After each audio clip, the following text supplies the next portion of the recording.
Dear students, BA द्वितीय वर्ष प्रथम पेपर संसाधन भूगोल के अंतर्गत हम विश्व की प्रमुख व्यापारिक फसलों के बारे में अध्ययन कर रहे थे। जिस फसल के बारे में आज हम पढ़ेंगे वो है गन्ना, जिसे इंग्लिश में बोलते हैं शुगर केन। गन्ने के नाम से आप भलीभांति परिचित हैं और थोड़ा बहुत जानकारी आप गन्ने के संबंध में रखते हैं। गन्ने के मूल की बात करें तो गन्ना सबसे पहले ऐसा माना जाता है कि भारत में ही उत्पादित हुआ था। सबसे पहले जो बंगाल की खाड़ी है उसके तटीय भाग में ये प्राकृतिक घास के रूप में प्राप्त हुआ था और भारत से प्राप्त होने के बाद में ही ये जो गन्ने की फसल है वो अनेक स्थानों पर जो है यहाँ से स्थानांतरित हुई है। सबसे ज़्यादा जो गन्ने का प्रयोग है, जैसे आप सभी जानते हैं, इसका यूज़ होता है चीनी बनाने में। गन्ने का जो वानस्पतिक नाम है वो है सैकरम ऑफ्सिनेरम, जो कि एक प्रकार का बांस होता है, उस बांस की आकृति का वंशज है। जैसा आप चित्र में देख सकते हैं, नीचे जो इसका तना है वो बांसनुमा ही है। सबसे ज़्यादा यूज़ होता है चीनी में, इसके अलावा गुड़ और शराब बनाने में भी इसका यूज़ किया जाता है। गन्ने का उत्पादन होता है सबसे ज़्यादा ब्राज़ील में और भारत का गन्ने की उत्पादकता में है दूसरा स्थान।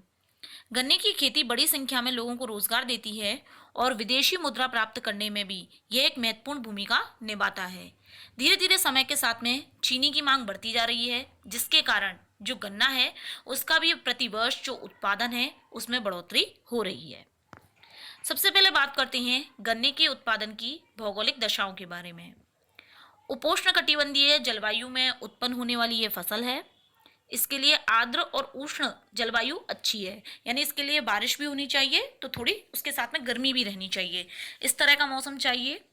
यह 32 डिग्री उत्तरी अक्षांश से 30 डिग्री दक्षिणी अक्षांश के मध्य जो इस क्षेत्र है हमारी पृथ्वी पर, वो इसके उत्पादन के लिए उपयुक्त हैं। गन्ने की जो फसल है उसे पूरी तरीके से तैयार होने में कम से कम 9 से 10 महीने लग जाते हैं। सबसे पहले बात करते हैं तापमान यानी टेम्परेचर के बारे में। गन्ने के लिए बोते समय 20 डिग्री सेल्सियस और क्रमिक विकास के साथ साथ धीरे धीरे तापमान में वृद्धि होनी चाहिए, यानी बोते समय 20 डिग्री होना चाहिए और जैसे जैसे गन्ने की फसल बढ़ती है फिर पकने की तरफ बढ़ती है तो इसका जो टेम्परेचर है वो भी बढ़ना चाहिए।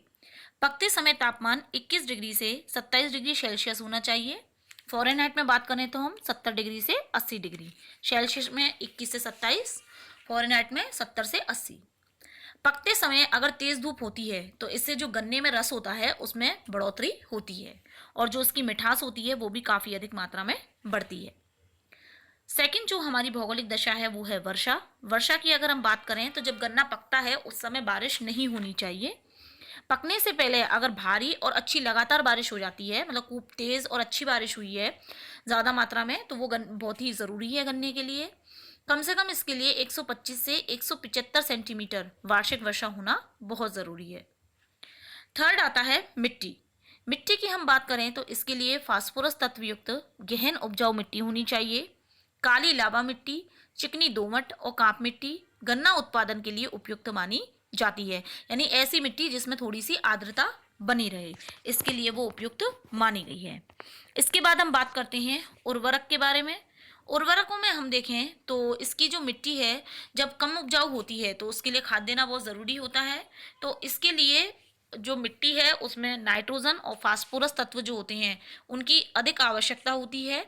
तो ammonium sulphate, nitrate, super phosphate, urea, गोबर एवं जो खली की खाद है उसका अधिक से अधिक मात्रा में प्रयोग करना चाहिए, जिससे कि जो मिट्टी की उर्वरता क्षमता है वो बनी रहे। इसके बाद आता है धरातल।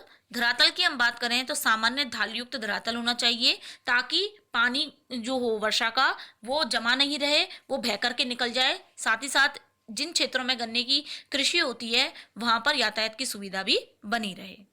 इसके बाद आता है श्रम। श्रम इसकी लास्ट भौगोलिक दशा है। श्रम की अगर हम बात करते हैं तो गन्ने की फसल को रोपने के लिए, उसकी निराई, गुड़ाई, कटाई आदि कार्यों को करने के लिए सस्ते और अधिक